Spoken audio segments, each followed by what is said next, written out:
Hi, it's Gevurah, and we're on day 23 of Counting of the Omer. And today it's pretty hot and there's a lot of flies around. So if you see me brushing my face, you know, that's what's happening over here. There's really no way around it. So here I'm standing in front of this beautiful fountain. Actually, I've heard the water is kind of dirty, but I think it looks really pretty anyway. So the energy of today is not a flowing energy, but it's more of a constrictive energy. It's the Gevurah sheb'Netzach.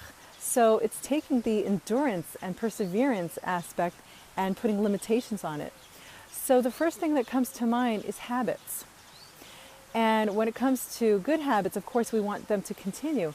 But when it comes to bad habits, we want to break them. And so here are some thoughts of that today, how to break a bad habit. So when it comes to breaking a bad habit, what you really need to do is to realize and recognize the cost of the bad habit, the pain of continuing the bad habit into the future. And I'll give you an example of that. For me, getting lack of sleep and going to bed late had such a big cost. It compromised my energy the next day. It caused me moodiness. I was not productive enough. Okay, and the pain of all of that was pretty great for me.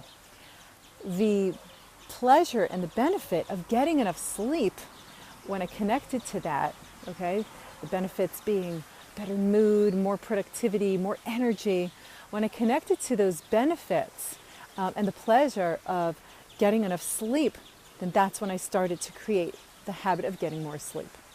That's just one example. Another example of breaking a bad habit.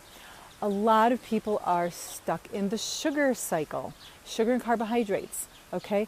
And I know that cycle very, very intimately.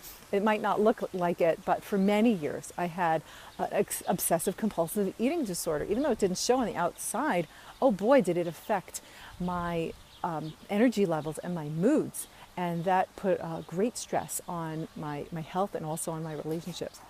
So when I connected really deeply the pain to which this habit was costing me, to my health, my state of mind, to my parenting even. I had such low patience and a short fuse, right? And I connected to the benefit and the pleasure of being able to live without that level of carbohydrates, right? The pleasure of being upbeat, of being energetic, of being more patient for my kids.